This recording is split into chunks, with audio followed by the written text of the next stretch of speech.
so that we can have further discussion after the presentation. Okay.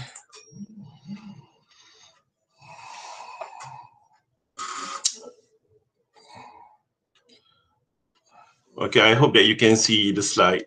Okay, I prepared a few slides just for for your. Yes, we can see the slide, Doctor. All right, very well.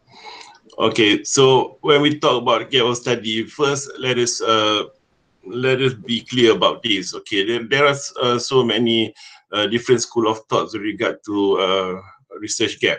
Okay, some feels that research gap is the most important thing in a postgraduate study, especially if you're doing masters by research or if you're doing PhD.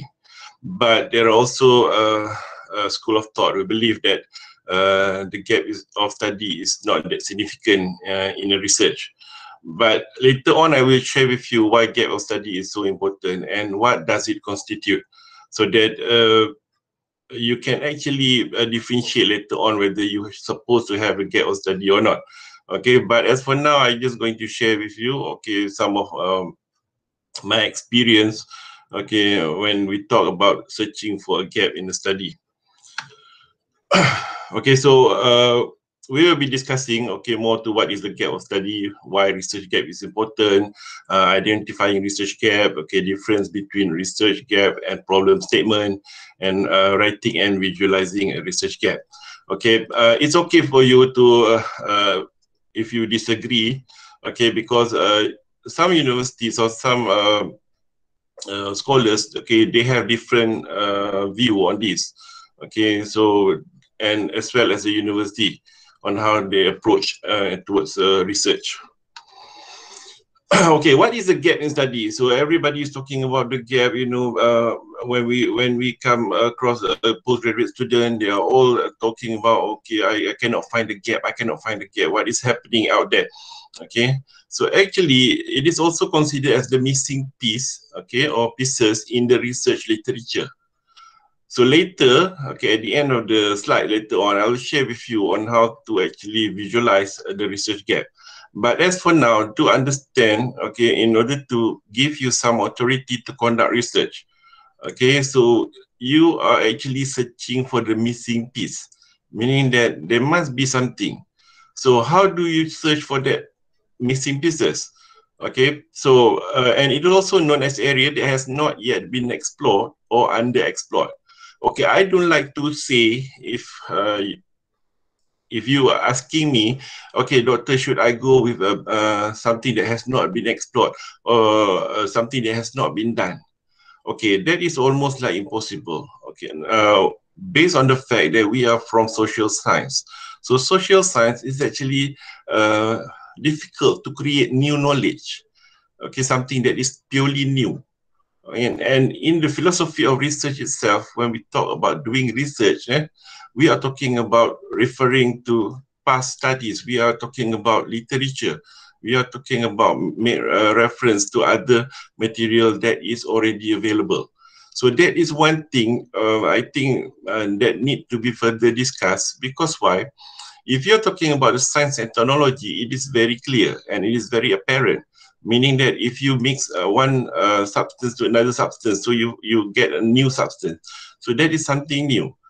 But when we talk about research gap in social science, normally we refer to something that is underexplored.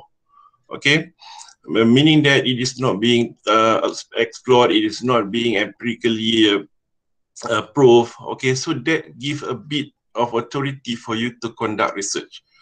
Okay, and then it could be a population, a sample, type, size, location, research method, data collection or analysis, or other research variables or conditions. Okay, let me explain this. I think let me go in a mixed language. Okay, if you are talking about the gap of study, there are so many factors that can actually what we call contribute to what we call the gap of study. So if you're talking about something new, how can you actually work on your literature if that thing is new?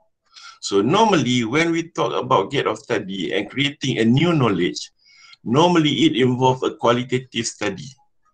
Okay, but if you are talking about the existing literature, okay, So then you can actually conduct a quantitative study.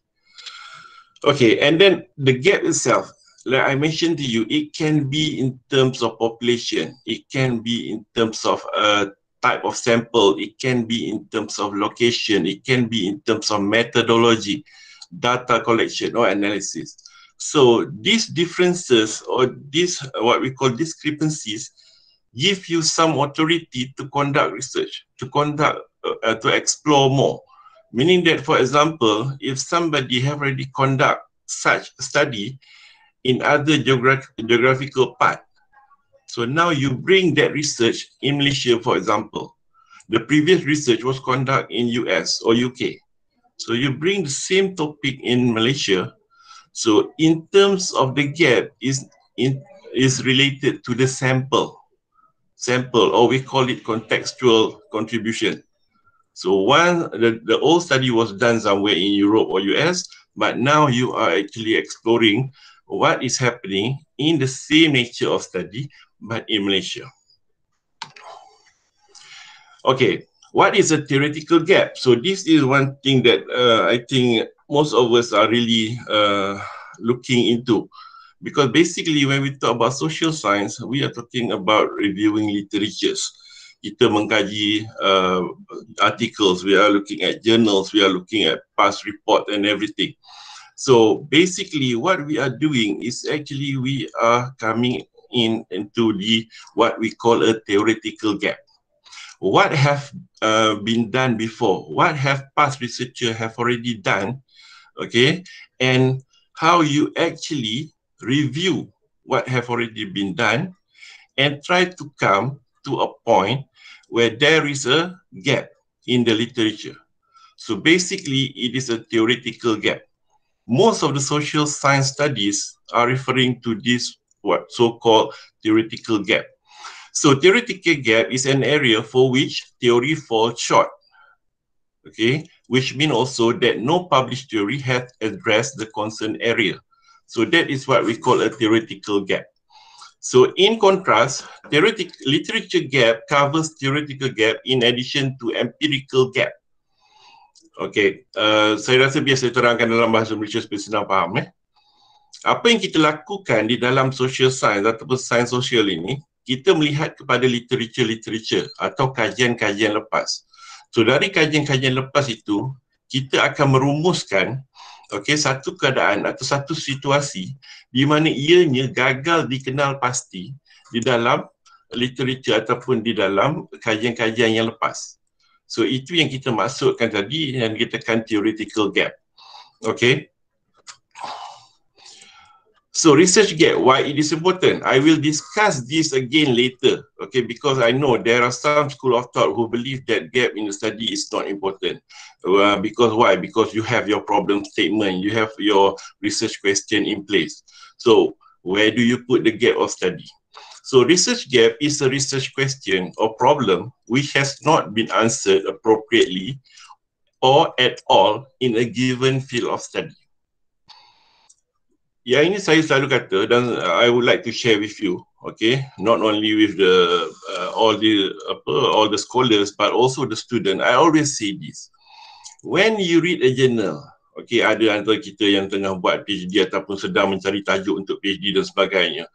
Bila kita mencari tajuk ataupun kita mencari satu problem atau satu isu untuk dikaji, okay, we have to actually be clear.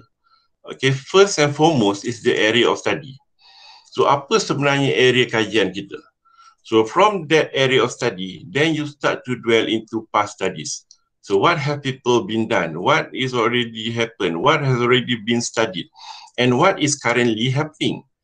So dengan cara itu barulah kita boleh jumpa apa yang dikatakan tadi gap. Okay. The gap of study is either, macam saya cakap tadi, whether it is contextual, okay, whether it is in methodology, whether it is in sampling, okay, whether it is in hypothesis or whatever. So that gives you some authority to conduct further study. So apa yang kita cari sekarang di dalam, kalau kita bercakap tentang postgraduate study, especially those who are doing PhD, okay, and then the doctor can actually clarify this. Okay, we are actually trying to address a very small issue. Okay, sometimes it is not apparent at all. Benda tu kadang-kadang tak nampak apa sebenarnya. Tetapi kita akan buat satu pernyataan ataupun kita olah satu pernyataan berdasarkan kajian-kajian lepas supaya nampak seolah-olah ada satu kelopongan. Okay, meaning that there is a gap. There is an urgency to do that, to conduct that study. So identifying gaps and generating research questions can be regarded as the first and most important step in a research paper. Dia adalah step yang pertama. Okay. Mungkin akan ada yang terfikir, yang mana satu sebenarnya doktor, adakah kita perlu tengok gap dahulu ataupun kita perlu come up with a problem statement? Okay. The only difference is that when we talk about the problem statement, meaning that it's in statement form. But when we talk about a gap, okay, gap can come from any sources. It can come from sampling, like I mentioned to you. It can come from context. It can come from the methodology used before this. Itu semua boleh dikira sebagai gap.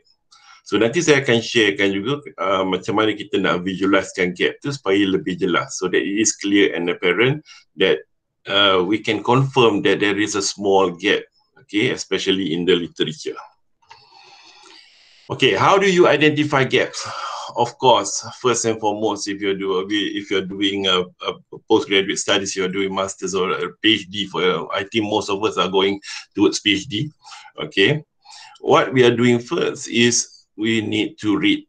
That is the core, what we call exercise. Okay, you can only search for this gap or you can only generate issues or problem if you read. Meaning that you have to review all the literature. But the question is, to what extent? Okay, berapa jauh kita nak review literature ni? Adakah 5 tahun ke belakang cukup? Adakah 10 tahun ke belakang cukup? Atau adakah 15 tahun ke belakang cukup? So there is a big question mark. So normally, some of the advisors ataupun some of the scholars, okay, they prefer you to look into 5 years back. Maknanya 5 tahun ke belakang, mungkin 2 hingga 5 tahun ke belakang. Why we are talking about this period of time? Because we don't want you to actually study or we don't want you to review literature which is no longer relevant. For example, currently people are talking about online learning. Why it is so important? Why it is the in thing now? Because we are experiencing this pandemic of COVID-19. So the focus shift, okay, from instead of just looking at the academic world in its normal setup, now we have shift our interest towards the research on online learning. How online learning can actually contribute, how online learning can actually sustain, how online learning can actually influence student performance. So that is the in thing. So come to the literature, why we need our advisees or PhD student to read 2 to 5 years period backward is because we don't want you to do something that is obsolete, that is irrelevant. Tapi okay, ada pula yang akan kata, jadi macam tu saya tak bolehlah pakai jurnal yang diterbitkan 10 tahun yang lepas. No, you still can. But the issue must be current. Okay, the issue must be current. And for those who are eyeing a scholarship, nak minta scholarship untuk menyambung ke peringkat PhD dan sebagainya, you must relate to the current state. You must relate to the current policy. Apa yang sebenarnya dicari, okay, oleh kerajaan? Apa yang sebenarnya dasar yang baru diletakkan oleh kerajaan? For example, last 3 years, we are talking about entrepreneurship. So everybody is doing all these entrepreneurship studies and so on. Why? Because that is the in thing. The government wants to produce more entrepreneurs. Okay. And now, if you're talking about now, what are we looking at? We are looking at the way to handle pandemic. We are looking at crisis management. We are looking at online learning. So everybody is into this. So that is why we want you to read the current. But you still can refer, for example, most of the theories, they come from like 1950, 1960s, 1970s. So still you need to go back and refer to the origin. Meaning that, yes, your issue or the problem at hand is current, but the reference made or the theoretical, what we call representation, itu masih lagi yang lama. Tapi janganlah you ambil journal yang 2012, 2010, 2009, which is very old. So it is no longer relevant, okay? And then you should actually think whether you have really go into that literature. Dah habis ke belum? Is it exhaustive? Okay, so that is one thing during my days doing my PhD. My advisor is so keen on this. Okay, every time you come up with your write-up, your literature, the same question arise. Have you made sure that it is really exhaustive? Dah baca semua ke? Kan? Dah habis ke baca? Sampai mana you baca? Berapa banyak you baca? Okay, so itu persoalan very subjective. Okay, so you have to be smart. Because if you're talking about the social science, every time you search for a topic, there will be millions of hits.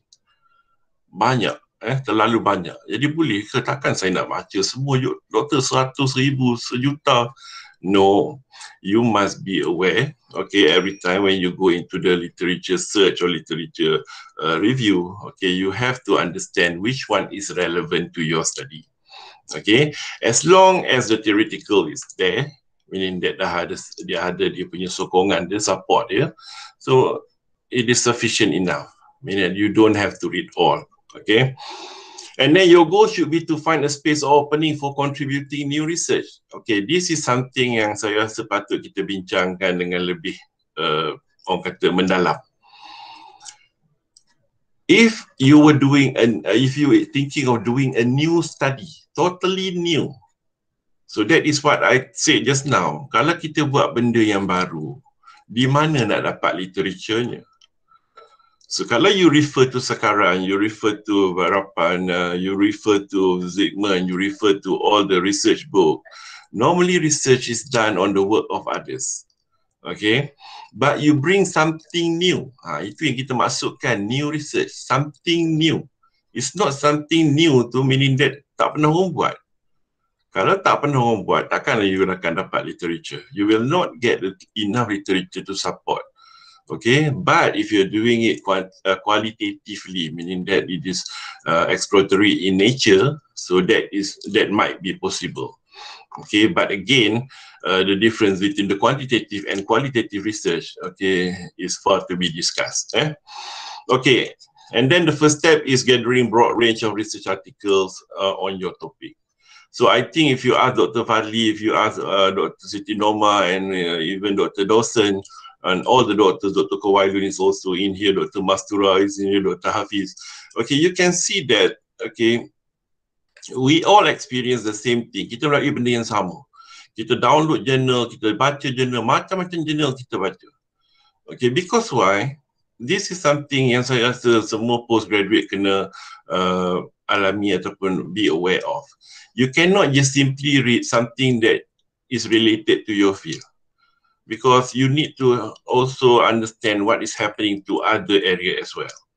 Sebab apa? Bila kita bercakap pasal research, okay, for example, I would share with you one thing. If people ask you, okay, Dr. Katalah, I take an example here. If people ask, okay, Dr. Ko, why do you choose this variable? Why don't you choose other variables? So you have to be aware, okay, why you select this variable instead of other variable that is available out there. So bukan masa kita baca bahagian kita saja, tapi kita juga perlu baca bahagian yang lain. Okay, but that is what we experience. All the doctor melalui benda yang sama, download journal, beribu-ribu journal. Okay, tetapi tak semua kita gunakan. Kita akan select whatever that is relevant to our study. So that will be our main references. Alright. Okay, you may want to look for research that approach the topic from a variety of methods. Okay, yang ini nanti saya akan tunjukkan di hujung presentation, at the end of the presentation. Okay, I will share with you on how to actually visualize. okay, in terms of different aspect, and one of the aspect is by looking at the method. Excuse me. Okay, why we are talking about the method? Because sometimes the gap of the study can happen or can appear in between of methodology applied. Okay, for example, you might find some of the study with regards to your area that you have chosen, okay, have been done qualitatively. Okay, meaning that it's not yet been proven empirically.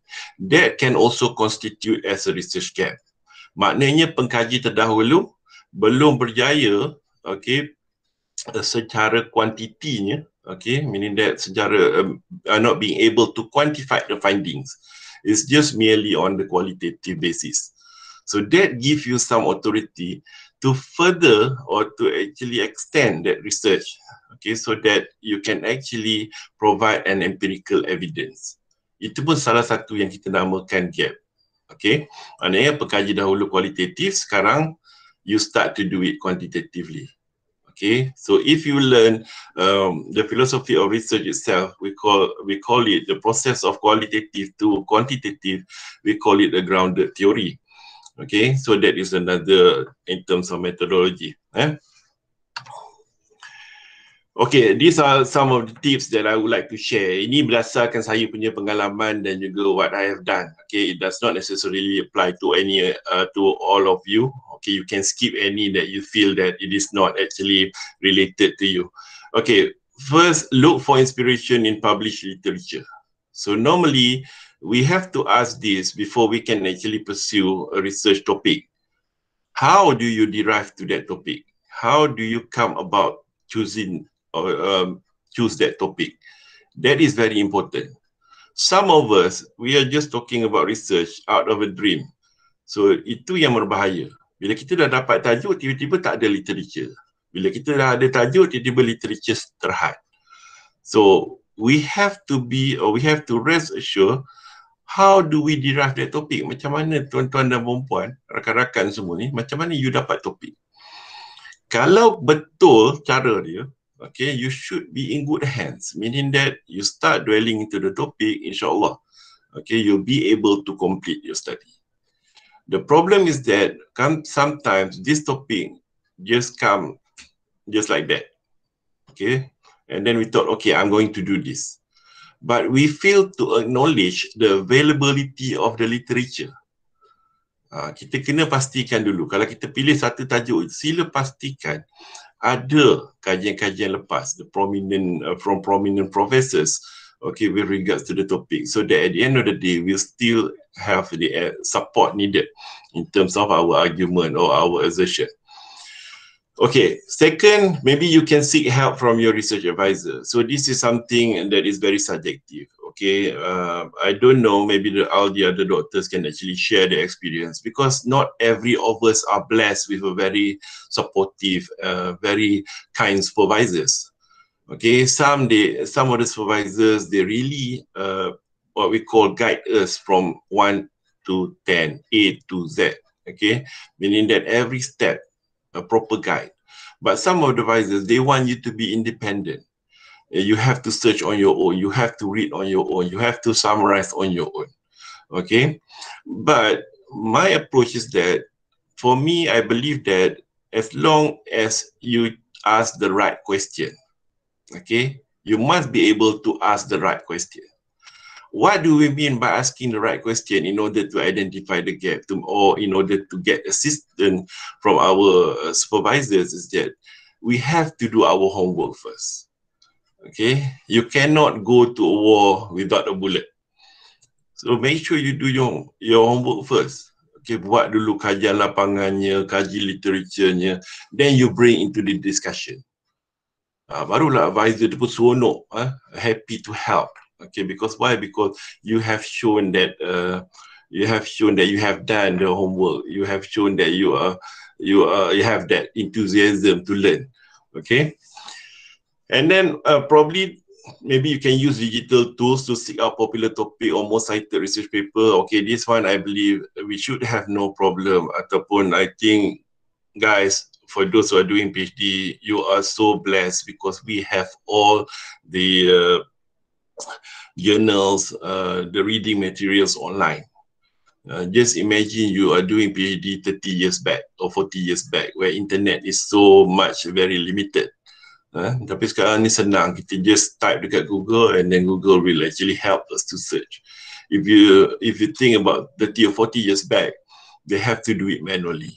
Okay, so you might need to use some digital tools, okay, in order to come up, in order to search for literature, in order to actually make reference, make a summary out of your the journals that you have. Right, there are so many what we call digital tool software and so on that can add value to your research. Okay, and then maybe you can check the websites of influential journals. Okay, I think it is not fair for the postgraduate or for those who are doing PhD just to refer to Emerald. You need other websites as well. You need to look into JSTOR. You need to look into Science Direct, Elsevier, the deep web. Okay, in order to enrich. Because why? Because you have to be very much certain about the journals that you use, the quality of the journals, okay? And then make a note on your queries, okay? Maybe research each question, okay? So where can you locate your research gap?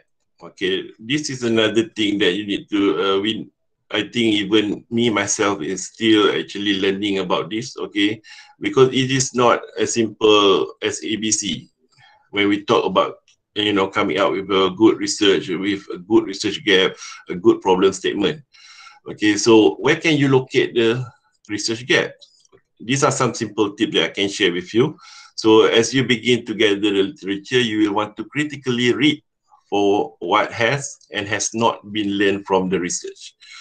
So when it comes to actually literature search or literature review, okay, I always ask those who are doing this to actually read the conclusion and recommendation section first. Okay, you need to read the recommendation, the conclusion and recommendation first. Why?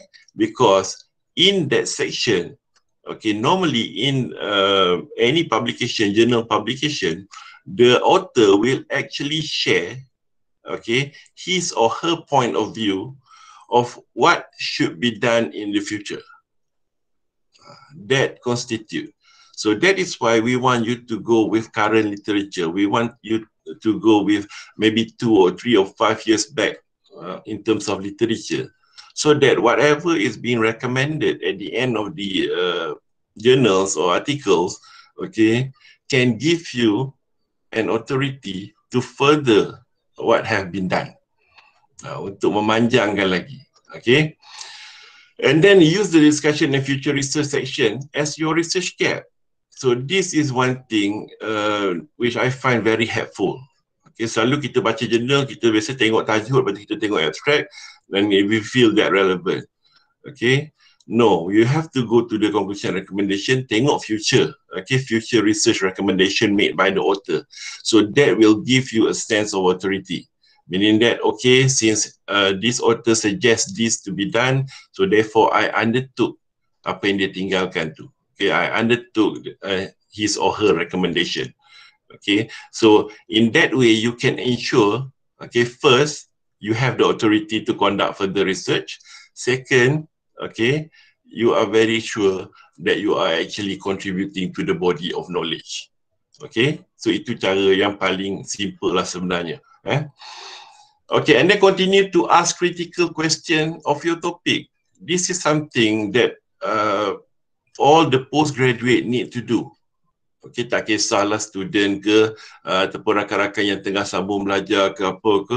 So this is something that you need to do like every day as you doing your PhD. You must be able to answer all these who, what, when, where and how question. So if you're talking about a topic, who already done with the topic? Who are the past researchers who look into the same topic? What is the variable? What is the area of concern? Okay, when was the research being conducted? Where was the research being conducted? Is it in the Europe? Is it in the US? Or is it in Asia? Or is it in Malaysia particularly? Okay, and then how? How do they conduct the research? What methodology they use? What is the approach in terms of sampling, in terms of population, in terms of measurement? Okay, so these are the things that will keep you awake while doing your research. Itu penting sangat. Kena selalu tanya diri kita. Contohnya kita dah buat satu tajuk tu. So kita kena jawab persoalan tu like every day. Sampailah kita viva. Then we are in good hands. Okay. Bukan maknanya kita baca-baca tu semua dah selesai, no. Okay, so we must always ask ourselves, okay, who, what, when, where, how does this happen? What are the findings? Where was the research conducted? Who were the sample? Okay, when was it conducted? Is it 2 years back? Is it 3 years back? So these are some questions that you need to ask yourself if you are doing your PhD study or you're doing a research. Okay, and then consider what has not been explored in the study. So normally, it is a requirement in most of the publication, especially we are talking about academic writing or academic journals, for the author to actually provide a recommendation or direction for future research. So these are actually one of the way, okay, for the researcher to actually disseminate their opinion of what should be done differently. Apa yang patut dibuat lagi, apa yang patut dibuat secara berlainan. So itu akan bagi tuan-tuan dan puan-puan sedikit kelebihan. Okey, kenapa? Sebab berdasarkan kajian lepas, ini adalah cadangan. Ini adalah saranan. Okey, jadi bukannya disebabkan kita nak buat. Not because we are so eager to do the topic, but it's because of based on recommendation of past scholars. Okay, jadi that give you a sense of authority to conduct further research. And then use organizational tool. Okay, this one I think is very subjective kepada tuan-tuan dan perempuan yang sedang sambung belajar dan sebagainya ataupun berniat untuk sambung belajar. Yes, you have to be systematic. How to be systematic, that depends. If you ask me, I have my own way. If you ask Dr. Dawson pun ada cara dia sendiri. Even all the doctors, we have our own ways to organize things. Okay, so if you're talking about literature, for example, nowadays we have software. We have software that can help you to rearrange your literature. We have Mendeley, we have Atlas DI, and during my time we started with EndNote. Okay, so those are the application. And if you're talking about the practice itself, kalau saya dulu, saya lebih suka pakai scrapbook. So every time something come across my mind, saya akan tulis pada scrapbook saya. Okay, and I even have quite a number of scrapbook during my tenure with UKM GSB. So kita menulis. Sebab apa? Sebab kadang-kadang idea tu kita tak sangka-sangka sampai. Jadi kita kena put it on paper. Kalau tidak kita akan lupa. Okay, so the question is how you organize yourself. That is very much relevant. So I cannot say there is an absolute techniques to organize yourself. Because different people, they have different preferences. Ada yang suka conteng-conteng, ada yang suka type the laptop, type dekat tablet, type dekat handphone. So ada yang pula suka photostat dan sebagainya, buat scrapbook dan sebagainya. So that depends on the way you organize the information. As long as at the end of the day, okay, your organizational method tu, the way you organize things tu really helps you. That is the main thing. There's no point of you trying to adapt to somebody else's style. So masing-masing ada cara dia. Kalau tanya saya boleh katakan benda yang paling menyenangkan saya ialah scrapbook lah. So I have one in the car, I have one in my bag, I have one in my room, I have one in my bedroom. So everywhere. So when I end up, I have like 7 or 8 scrapbook. So itu bergantung. But if you want to use software, nowadays all the handphones are smartphones. So you can just actually maybe install any application that will help you to organize the information. So that will be more helpful. Nah, kalau you pandai pakai Atlas DI, you pandai pakai Mendeley, which is better. It can also help you doing citation and referencing. Okay, tapi kalau zaman-zaman dulu 20 tahun dan 25 tahun yang lalu, you tanya doktor-doktor seniors, normally dia pakai cue card dan sebagainya. Okay, which might not be relevant anymore now, but if you feel comfortable of using that kind of what we call information organizing style. So you can go with diagram. For my literature, I use mind mapping. Okay, we call it a literature mapping. Okay, so there are so many ways. So that one I will not dictate you. Meaning that tuan-tuan dan perempuan bebas nak gunakan apa sahaja method, tak kisah, selagi ianya memudahkan tuan-tuan dan perempuan, ia membantu tuan-tuan dan perempuan dalam menyusun atur maklumat. So yes, I leave it to you on that note. Okay, what is the difference between research gap and problem statement? Ya, ini banyak selalu dipersoalkan. Okay, where is your problem statement? Kenapa problem statement you tak clear? Bila dah buat problem statement, dia tanya pula, mana perginya research gap you? Tak ada research gap pun. So these are some of the popular questions. Okay, every time kita come up with a research proposal, normally people are looking at the problem statement. Okay, and if the problem statement is there, then they start to question there is no research gap. Okay, so what is the difference? So research gap is the research problem discovered. Okay, research problem discovered. Ataupun dalam certain in different terms kita panggil dia thesis statement. Okay, you can Google lah nanti thesis statement. Tuan-tuan boleh cari sini thesis statement. What do we mean by thesis statement? So thesis statement ataupun kita panggil research gap ni is the research problem discovered, meaning that throughout your literature search, throughout your literature review, what have you found, what have you actually gathered, what have you summarized, and what have you conclude out of that literature. So that is the research gap. While problem statement is a constructed sentence on how you describe your research problem. Okay, problem statement, nama dia statement, maknanya satu pernyataan. So normally we have two different thing in our research. Kita ada apa kita panggil thesis statement, iaitu research gap tadi, dan satu lagi apa yang kita panggil sebagai problem statement. Okay, kalau saya letakkan dalam perkataan paling mudah difahami, okay, research gap ialah satu scenario, okay, satu keadaan ataupun satu what we call permasalahan yang timbul berdasarkan hasil literature kita, tetapi problem statement ialah apa yang kita akan fokus dalam kajian kita. Okay, so these are two different things and they actually work what we call secara bersama. Meaning that you have to actually identify the research gap before you can actually post the problem statement actually. Okay, that is in that manner. Okay, so nanti saya akan tunjukkan sikit lah macam mana rupa dia sebenarnya. Okay, what do you write in a research gap? So when I was given this topic, saya agak risau juga sebab pertamanya bila bercakap pasal research gap, there are so many arguments from the scholars, okay, on the issue of research gap. There are also even some scholars who says research gap is not important, research gap is not relevant. Okay, what is relevant is the problem statement. Yes, that is fine. Okay, for me, I take both view seriously. Meaning that, yes, you can say that some of the scholars, they really look into research gap. Some of the scholars, they don't really look into research gap, but they are more prone towards problem statement.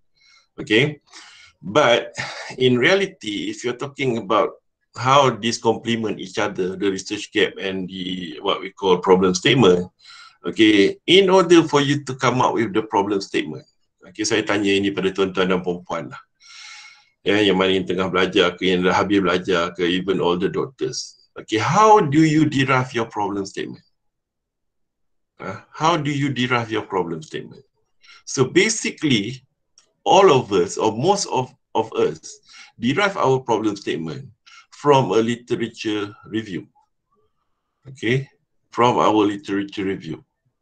Okay, we have already read all the journals pertaining the area of study and so on, and we found that there are certain things need to be addressed. There are particular things that need to be addressed. So that is how we come up with our problem statement.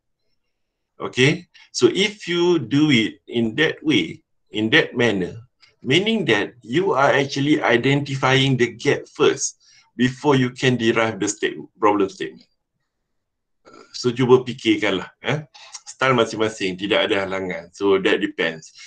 Because saya selalu cakap pada student saya cakap pada semua rakan-rakan yang tengah buat PhD, okay, it is not a big issue. Why? Because at the end of the day, as long as you understand what you do and as long as your supervising committee agree upon whatever that you have done, so that is sufficient enough and allow you and constitute some weightage.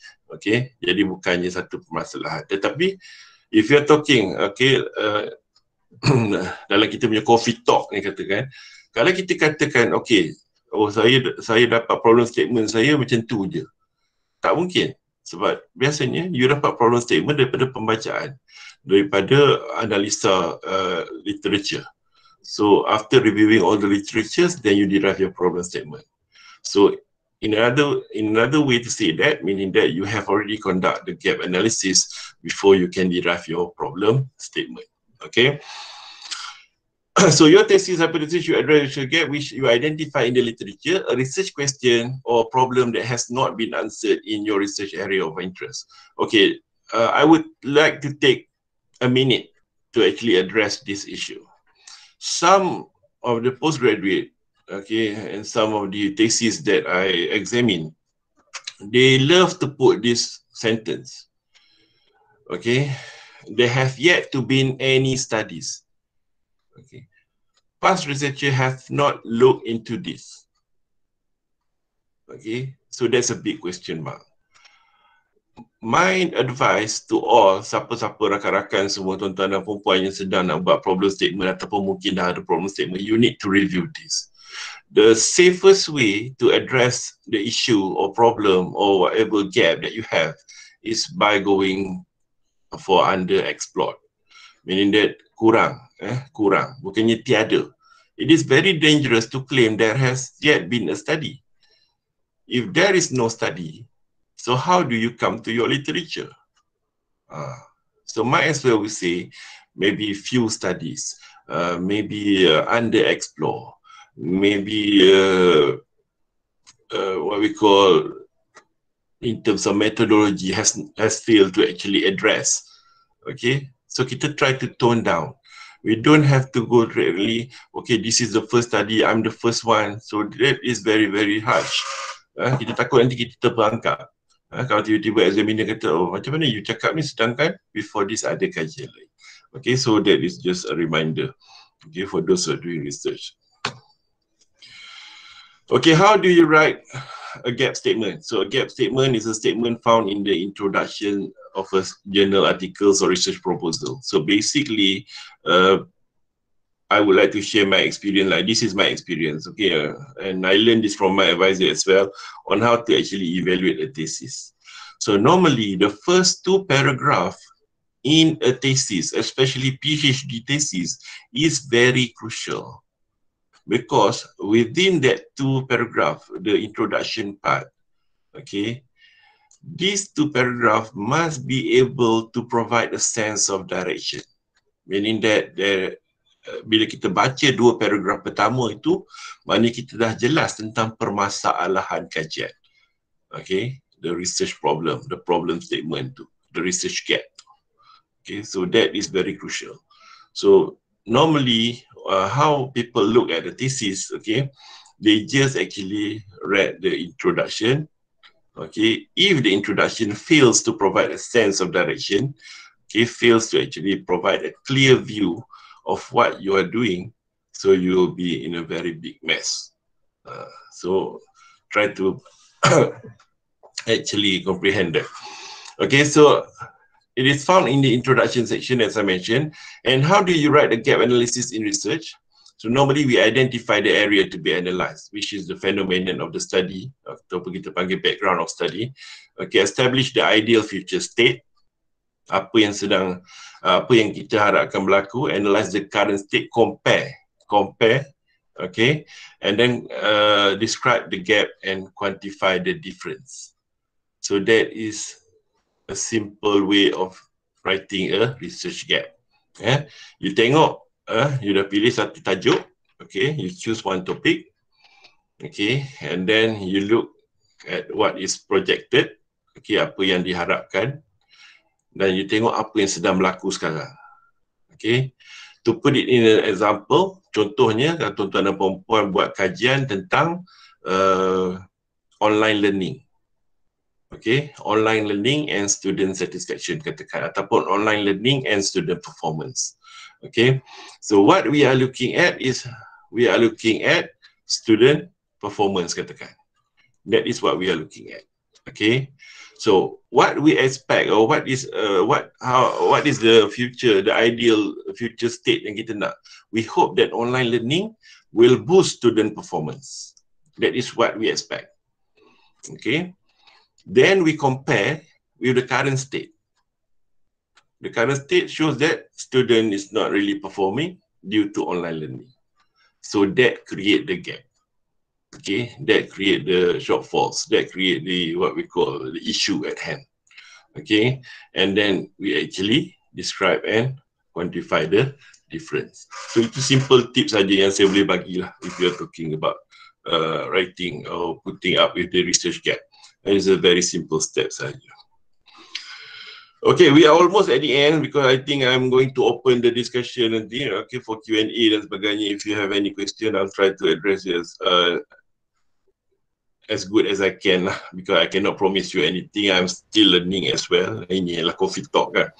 Okay, so this is another way. Okay, I'm just sharing this untuk kawan-kawan, rakan-rakan, tuan-tuan dan perempuan yang nak buat PhD proposal dan sebagainya.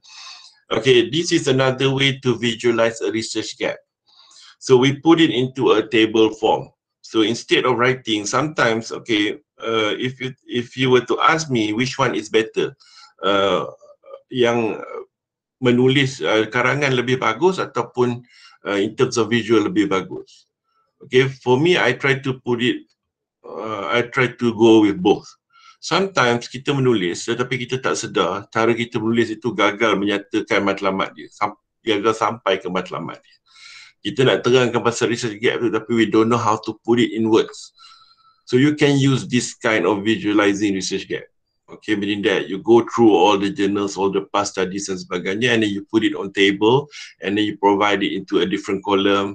You can look into the area of study, you can look into the variables being studied, you can look into the methodology, you can look into the findings, you can also look into the what we call conclusion and recommendation for future research.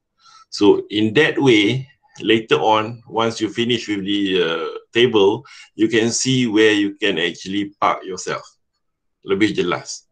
Okay, yang ini salah satu cara yang paling ni lah saya rasa paling efektif sebenarnya untuk menggambarkan research gap rather than you write a very long explanation and those who are reading it fail to actually comprehend or really understand what have been written. Okay, so you might want to consider this kind of approach. Okay, so pilih-pilih cara nak buat jadual dia tuan-tuan dan puan, it depends. Okay, it depends on your preference or how you want to do it. There's no issue if you want to have more columns, if you want to have more literature, it's fine. Okay, as long as at the end of the day, when people look at this visualize the table, people can actually see where is the gap that you have been actually explaining in your write-up.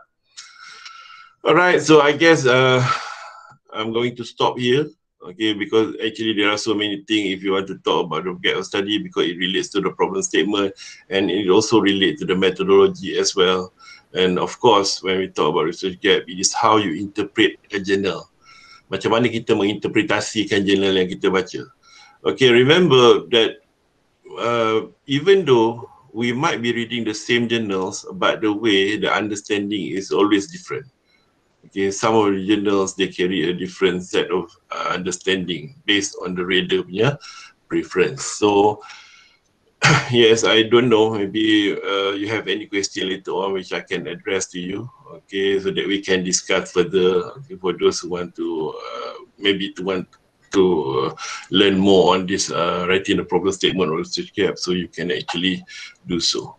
All right, so I pass back to Dr. Dawson. Okay, thank you, Doctor, for the very good presentation. So now we have opened to Q&A. So if you have any questions, you can just on your mind and ask doctors.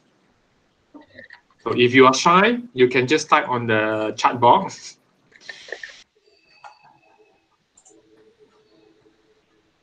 Right. Okay. So we give you some time to think what you should ask, right? Or you want to know, or maybe you have what you are facing when you have finding the gap. So maybe you can share what is the problem that you are facing. So we try to share our experience. Feel free to ask me any question. Okay, kalau saya boleh jawab, saya akan jawab lah. Kalau saya tak boleh jawab, nanti kita rujuk pada doktor yang lain lah. Yes, we have a lot of doctor in the groups, so it should be no problem. Okay guys, feel free. It's a coffee talk.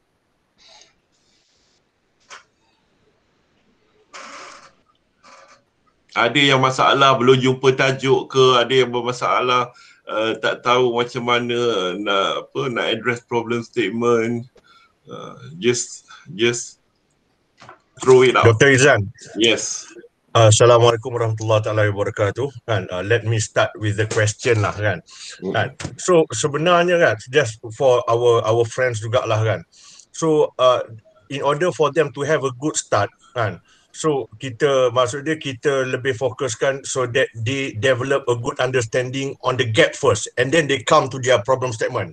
So is that the sequence that they should go about in terms of identifying the gap and also the problem statement?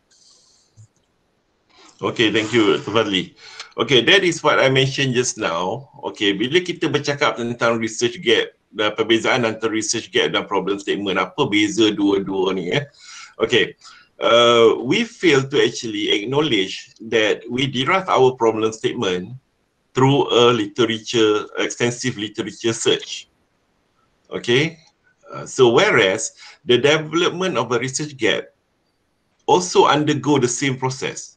When you do that, you have to review the literature, you have to look into past studies, you have to compare past studies, you have to summarize, you have to critiques. Okay, so it's actually the same thing. The only thing is that, okay, especially in our country, okay, because this university, they carry a different understanding. Okay, some universities are very particular with regards to research gap. So every time a candidate come in for a research proposal or research proposal defense, so normally the famous question is, where is your research gap? I cannot see your research gap. Okay, so whereas the process of research gap and the problem statement, they undergo the same process. So answering Dr. Fadli's question just now, okay, yes, it's actually you create or you find the research gap first before you can pose a problem. It is almost impossible kalau you tak buat literature review and then you come out with a problem statement. So most of the postgraduate that are having difficulties is because why? Macam saya cakap tadi, you kena tahu kenapa macam mana you dapat tajuk itu pada asalnya. Okay, if you know how you get that topic, how you come about to that topic, then you should be in good hands. The problem with us, especially me myself during my first year in UKM, okay, it's just out of the blue, I come up with a topic. And believe it or not, I have to change my topic 7 times. 7 times. Why? Because the first one is not that relevant. There's not much literature. Okay, and then it starts to evolve. I think almost all the doctors also experiencing this. Our topic actually evolved through time. Okay, through time meaning that as we go along searching for all the literature that is available out there, so our topic start to actually shape itself. Dia akan berubah bergantung kepada apa yang kita baca, apa yang kita dapat, apa yang dapatan kita daripada hasil kajian literature kita tu. Okay, so to put it in simple term, yes, you read the journals, you read the articles, you read the research paper, past research paper, okay, in order to create the research gap, will later on be translated into a problem statement. Okay, research gap is the phenomenon that you are addressing. Problem statement is what you intend to look at. Okay, so that is a simple, what we call explanation to this. So basically, yes, we are actually doing a research gap. Maybe the term is different. Right. Okay, Assalamualaikum Doktor. Waalaikumsalam, Tazlin. Doktor, boleh tak kalau doktor highlightkan sedikit ataupun jelaskan sedikit, perlu tak kita, especially untuk business lecturers macam kita, bila kita nak cari gap tu, perlu tak kalau kita refer pada buku, refer pada artikel, refer pada newspaper untuk cari the current issues and relate it with the gap? Okay, saya rasa bukan nak mencari current issue. Saya rasa saya kena ni kat situ. Bukan nak mencari current issue, tetapi nak mencari area of study itu. Okay, and answering to Dr. Azlin, okay, yes, you can refer to books, you can refer to journals, you can refer to articles, you can refer to newspaper. But remember this, for a thesis, okay, there are certain portion or what we call in terms of the weightage used. Okay, so kita tak harap you gunakan solely depends on newspaper. Let me share my experience. Ada satu experience yang lalu reviewing a paper for a journal. It was a paper from the Middle East. Okay, it was a paper from Middle East. I will not disclose the topic. Okay, the reference come to shock. Because why? There is only one reference made. Bayangkan satu journal, satu artikel submission untuk satu journal antarabangsa ni, hanya ada satu sahaja reference dia. What do you expect to happen? Should I accept that paper? Boleh tak saya terima dengan satu reference saja? 14 muka surat kalau tak salah saya. Satu saja reference dia. So we are talking about research. We are talking about research publication. We are talking about academic publication. So you cannot do that. Because why? For you to derive to a problem, okay, you kena membaca dengan banyak. Dan if you're talking about PhD, sorry to say, okay, you cannot just read 15 or 20 articles and come up with a topic. You have to go more. You have to go beyond that. Okay. And then answering to Dr. Azlin question just now, yes, you may refer to, but to what extent? Okay, to what extent? Because there is another thing that there's another issue in hand, because we need to ensure in terms of reliability, in terms of credibility. Surat khabar memang saya rasa tak credible sebenarnya. Okay, tetapi kalau it is white paper, for example, report by Bank Negara Malaysia, report by Malaysian Insurance Institute, report by all these relevant or professional bodies, so mungkin boleh digunakan.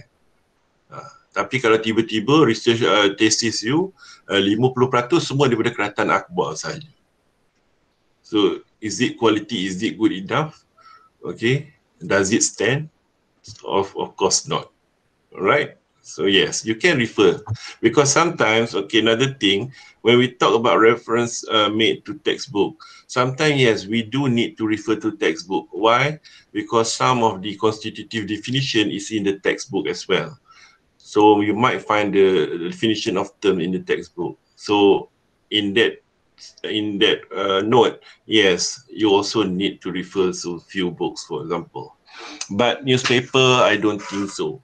And it is very much disputable later on in terms of credibility, right? So might as well you go to stick to academic journals.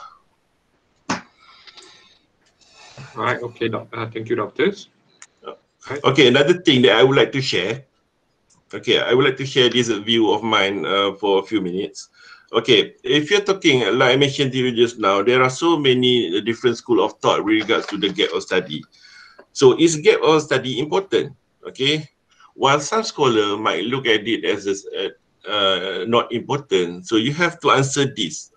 This is what I said. As a researcher, we have to actually practice. We have to train ourselves to ask this question. So let me give you a question. Okay, if gap of study is not important, so what constitute your research or your PhD? Okay, what is the contribution of your research? What is the what is the contribution to the body of knowledge? What is the contribution to the contextual? What is the contribution to the existing theory? So ini benda paling basic tuan-tuan dan puan-puan, rakan-rakan semua yang mana tengah buat PhD sebagainya, yang dah dapat PhD tak apalah, it's another issue. Yang tengah buat PhD, yang tengah nak menghadapi proposal defense, yang tengah nak menghadapi viva, so these are the things that you need to actually answer. Because if you want to have a peace of mind with regards to your PhD or your research paper, your thesis, okay, these are the questions yang you kena tanya. What is the contribution of your research? This is a very popular question. I think Dr. Dawson will agree with me. Because at the end of the day, okay, the examiner are very much interested to how you contribute to the body of knowledge. Okay, if you manage to clear that one, I can guarantee you it's a minor correction. I can guarantee you it's a minor correction, meaning that there's no fundamental flaws. The gap is clear, the problem statement is clear, research question is clear, manage to answer the research question. Okay, but if you cannot answer that simple question, kalau saya tanya, okay, contohnya saya tanya, Dr. Dawson, what is the contribution of your research to the body of knowledge? Itu memang soalan yang paling ngeri sebenarnya. Because if you cannot come to that, what we call level of contribution, I don't know what else to say. Because we are supposed to be professed in our field. Okay, so if you say gap of study is not that important, so try to answer that question while you're doing your proposal kan, sambil tengah buat proposal tu kan, tengah buat macam pening kepala tu, you tambahkan pening sikit lagi. Okay, you tanya diri you, okay, what actually constitute your research to? I think last week there was one person asking in the doctorate support group, okay, what constitute a PhD? Soalan dia, what constitute a PhD? So this is no time to be joking around lah kan. Saya tak kisahlah, tak ada contribution, tak apa dan sebagainya. No. Okay, in order to get a PhD, permanent head damage, okay, you must be clear of your contribution to the body of knowledge. Okay, alright. Okay. And another thing, for those who have the intention to publish, for example, you want to publish in Q1, Q2, Q3, and so on. Okay, all the index journals, corpus, whatever. The gap of study is very important in defining the novelty of the paper. Okay, so cubalah fikir-fikirkanlah. Ini saya share saja. Saya bukan rajin menulis pun, kan. Tapi if you want it to be accepted in established a prominent journal ni, yes, that is one of the things, because the gap of study will actually define the novelty, the originality of your paper. All right, thank you. Doctor, we have a question from the chat box. We have a question from Puan Rohaiza Kamis. Okay. Gap can be empirical or theoretical, right? Okay, this one I think the doctor must come to I think we need a further discussion, but let me put it like this, Puan Nora Mimah, yes. Okay, Puan Rohaiza. Okay, let us put it like this. Like I mentioned to you just now, okay, it can be empirical, it can be theoretical. Okay, but both of them are actually theoretical gap. So the theoretical gap, okay, dia boleh datang daripada perbezaan daripada segi apa? Segi metodologi yang digunakan. Dia boleh datang daripada segi sampel yang digunakan. Dia boleh datang daripada geografi yang digunakan. Dia boleh datang daripada variable yang digunakan.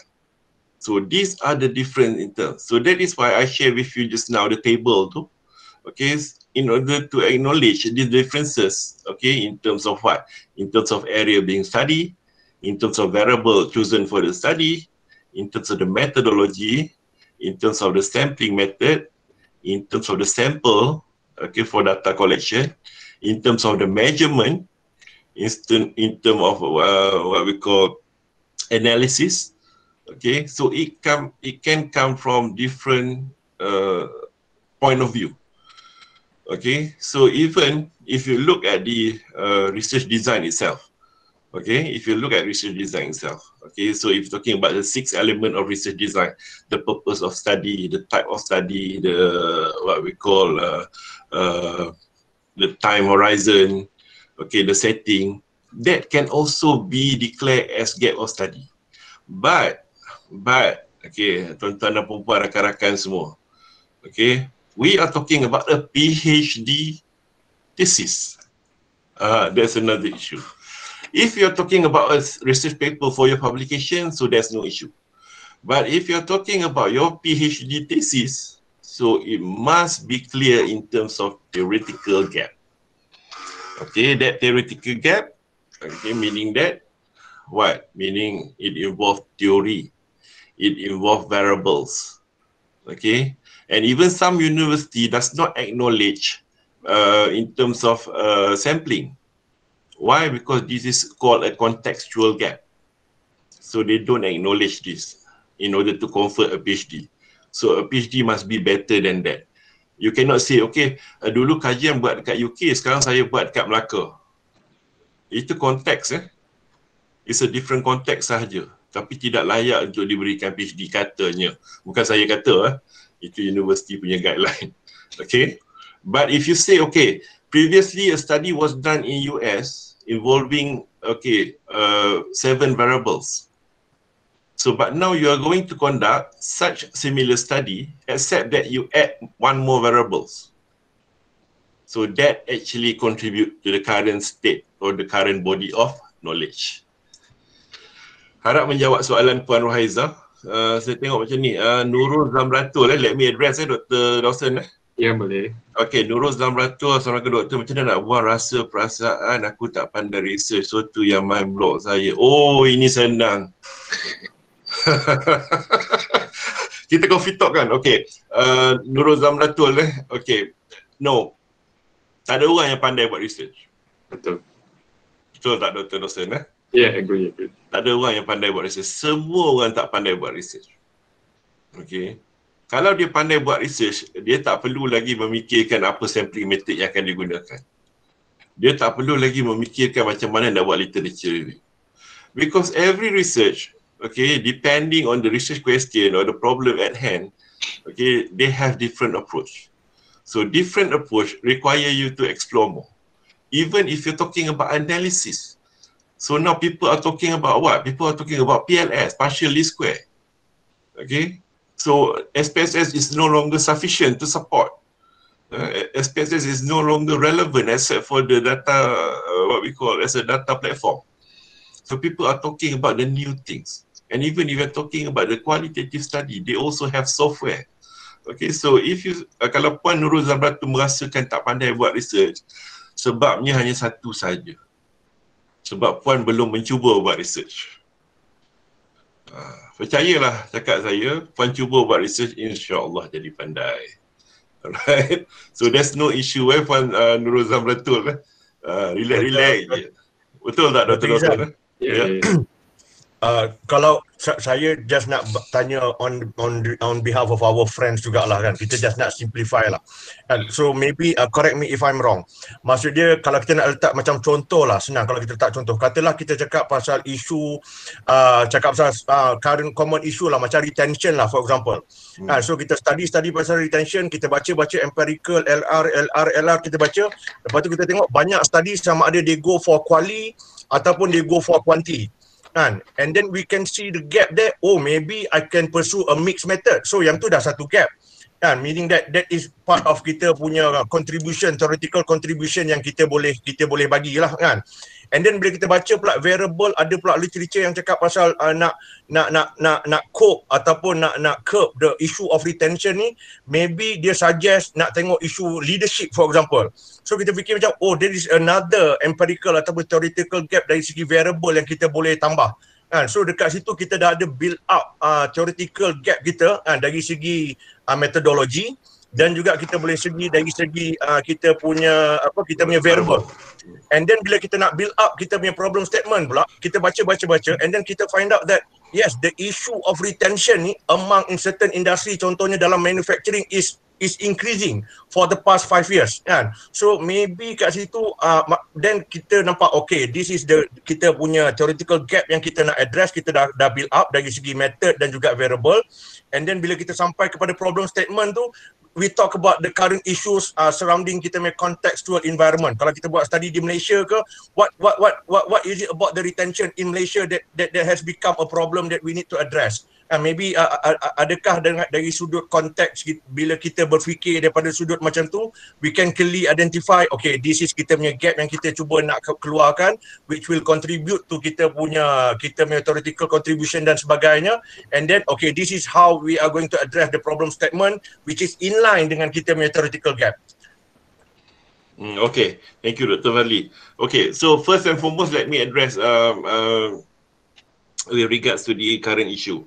So the current issue is actually a guide. Okay, it's actually a guide for you, or is actually a situation where give you an authority to conduct a study. Itu sebab tu kita kata based on the current issue, based on the current reading tu. Okay, so that is one thing. Okay, and second one is yes, adding variables. For example, past researcher have looked into 5 variables and the other researcher has also looked into 4 more variables. So in all, it's 9 variables. However, this variable has not been combined together. In that is in separate research. So if you undertook that, so that is also a contribution. Boleh dikira sebagai gap. Meaning that instead of addressing differently 5 and 4, you combine kan. Ataupun you mungkin ambil 2. Okay, but let me be clear about this, and then hopefully all of you will have a good view on this. Even the framework for research also, okay, there are different types of framework. So we have one that we call a theoretical framework, and we have the other one what we call a conceptual framework.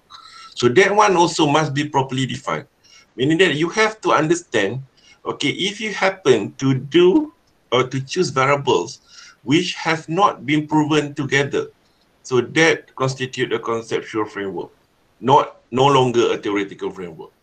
Okay, but yes, if you have variables add in, or you maybe have variables which actually apply to other places, we have not been tested in Malaysia, for example, yes, that can be a research gap. And with regards to the method, okay, so this is one thing. Sorry, I'm not offending anybody.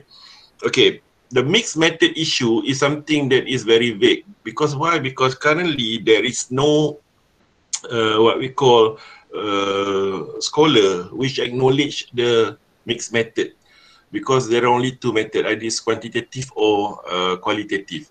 Okay, tetapi tak ada masalah sebab di Malaysia, yes, kita banyak universiti that have gone into the what we call mixed method. Why? Because mixed method provide the best what we call approach in terms of grounding a theory, in terms of triangulation.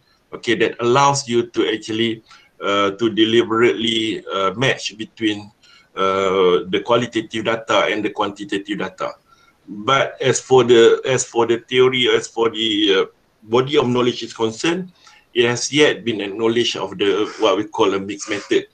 But there is a certain school of thought, especially on the Oceania region, which acknowledge this, and even the UK have already embarked on this what we call qualitative method. And yes, again, it can also be a gap to be addressed, meaning that instead of just looking quantitatively and qualitatively, you come to a conclusion, or you come to a point where you want to address both in one research. Yes, Dr. Fadli, that is also what we call a contribution, meaning that it's not in theoretical part, but it is on the methodological part. Okay. Thank you so much. Appreciate that. Let me address ni, ada lagi soalan ni. Ada beza tak gap analysis for quantitative and qualitative research? Okay, for qualitative research, yang ini saya nak address satu benda. Okay, Puan Nur Zamimah. Okay, point nombor 5. Okay, normally for what we call a qualitative research, selalunya kita merujuk kepada SLR, Systematic Literature Review. But in the actual practice, dia adalah benda yang sama. Meaning that we address the gap, okay, either is quantitative or qualitative, but we still apply that what we call the literature review methodology. Maknanya kita review literature dan kita come up with the gap. So there is not much different. Tapi kebanyakannya if you're talking about the kualitatif, dia lebih kepada systematic literature review which derive. Okay, yang ni saya rasa kalau Puan Azamimah boleh baca lebih lagi, because when we talk about systematic literature review, it's like a process by itself. Okay, di mana systematic literature review itu akhirnya akan menghasilkan permasalahan kajian dan akhirnya menjurus kepada persoalan kajian. So that is what we call by SLR. Ini adalah satu method. Dia bukannya normal literature review lagi. Dia dipanggil satu method. Tapi hasil dia, Puan Azamimah, dia akan keluar lebih kurang macam jadual yang saya tunjuk dekat last tu. Itu hasil dia last kali. So kalau tak percaya nanti boleh Google lah. So that is to what ni, because so many people is now started to claim that they have done or they have conduct a systematic literature review, but normally it apply on the qualitative instead of the quantitative. Alright, so mungkin nanti boleh tengok balik. Okay, Puan Rohaiza, saya akan share nanti table tu, saya akan share slide saya lah. Just ambil je slide tu. Okay. Norlela, Puan Norlela, ada tips tak nak pilih tajuk PhD? Perlu area yang kita minat or current issue? Mohon pencerahan. Okay, if you refer to Sekaran, if you refer to Zikman, if you refer to Salkin, if you refer to Verapandian, okay, basically when we talk about choosing a topic, kita nak pilih tajuk nak pilih tajuk. Saya cakap dekat student, nak pilih tajuk ni macam nak pilih calon hidup. Macam mana kita pilih calon hidup kita? Of course kita nak pilih yang senang. Kita nak pilih yang sedap mata memandang. Kita pilih yang selesa. So normally we don't actually encourage even PhD student to embark on something that they are not familiar with. Okay, we usually urge them to go with something that is within their interest. Okay, cuma permasalahan dia di sini, okay, walaupun at your interest, but if you fail to actually address or actually practice the good regime, maknanya you gagal untuk train yourself to read, train yourself to analyze, train yourself to summarize literature, pun tidak akan bawa kita ke mana. Okay, so at the end of the day, yes, just do whatever you feel comfortable with. Maknanya Puan tahu bidang tu, Puan tahu area tu, that is better, that give you the advantage. Daripada kita embark satu bidang yang kita tak tahu langsung, nanti kita akan teraba-raba, we start to actually search in the dark ni, lagi melambatkan. So normally kita ambil saja.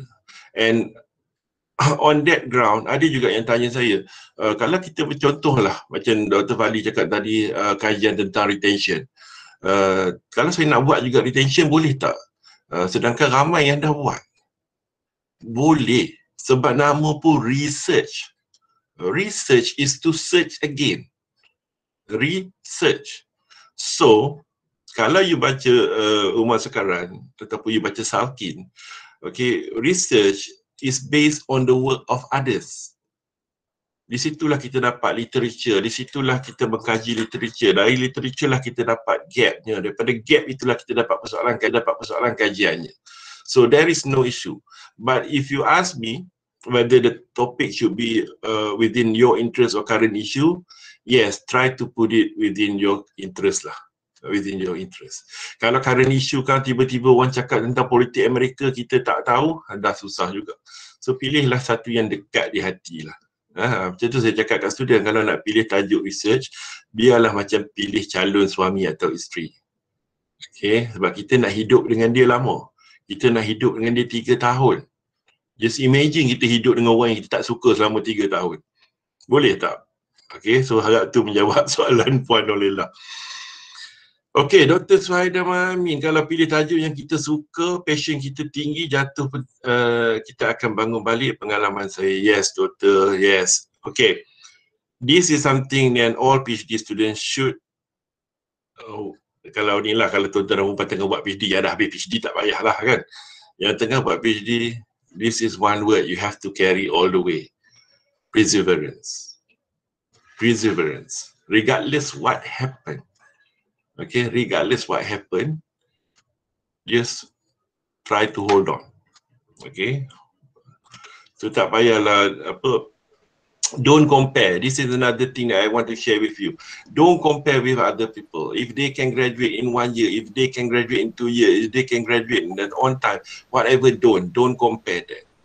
Okay, kenapa saya macam Puan tadi, Yoyo tadi, Puan Nurul Zamratul kan, don't compare yourself. Just do it at your own pace. Relax sahaja. Ingat, kalau kita start to compare with others, we will not get anywhere. So try to actually work within our own pace. So itu saya rasa menjawablah soalan-soalan yang ada ni. Okay, Doktor. Okay, do you have any questions to ask? Any more questions?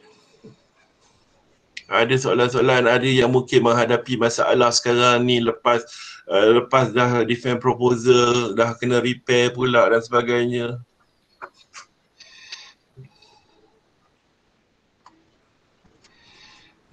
Atau kemusykilan lain. I hope I be able to address all the question correctly. Okay, but yes, this is another thing that I would like to stress to all my colleagues ni. Okay, just be patient. Okay, be patient and have that perseverance. Okay, Dr. Muhammad Hafiz. Okay, Assalamualaikum. Waalaikumsalam. In the fastest way, can we find research gap from the variables independent and control of the previous people and related it to our research? Okay, Dr. Hafiz ni biar saya ni, saya takut orang semua confused pula tiba-tiba ada control variable. So normally control variable are only used in finance or accounting research. Okay, in a normal business or management research with regards to social science, kita jarang ada control variable. Okay, sama juga dengan extraneous variable. Extraneous variable pun dia ada level-level tertentu saja. For example, mediator, moderator dan sebagainya. Ya, Dr. Hafiz, memang kita boleh go through the variables. So dalam satu jadual yang saya kongsikan di slide yang terakhir itu, okay, you can see the gap analysis based on variables. Okay, meaning that you can actually, yes, identify the research gap by comparing the variables. Okay, the only setback when you compare variables, you have to be sure that your literature is already exhaustive. Okay, we don't want to be missing. Suddenly, the examiner say, "Oh, I noticed that there are other variables. Why it's not included in here?" So, that one you have to be very careful. Yes, meaning that kita pasti boleh tengok variable, tetapi kita kena pastikan we have already covered all the possible variables that is available. Then we can say yes, there are some variables which are we have not yet been tested and so on. And literature must be exhaustive.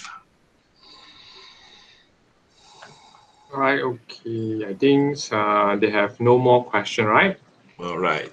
Okay, so if we have no more question, then we'll have thank you, right, doctors, for sharing his knowledge, and we have a very good knowledge sharing and knowledge passing in our universities. So hope that after this we have more and more candidates register for a PhD program.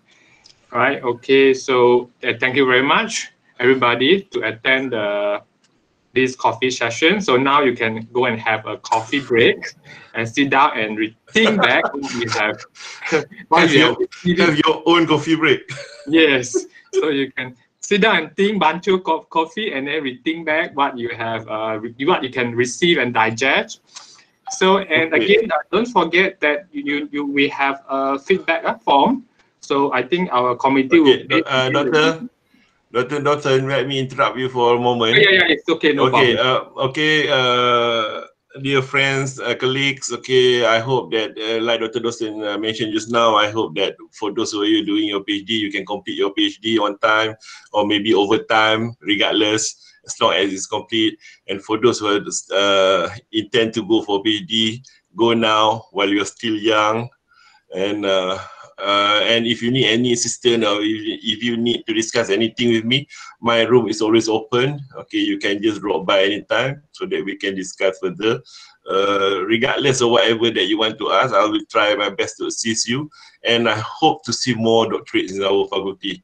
So guys, thank you very much for spending the time listening to my coffee talk. And hopefully we can see again from time to time. Thank you very much. Assalamualaikum. Thank you again. So again, reminders to do the feedback form. So your feedback will be very valuable for us to improve our coffee talk for today. So and thank you again. See you next week. Next week we have another coffee talks. Thank you very much, everybody. Have a safe and healthy days.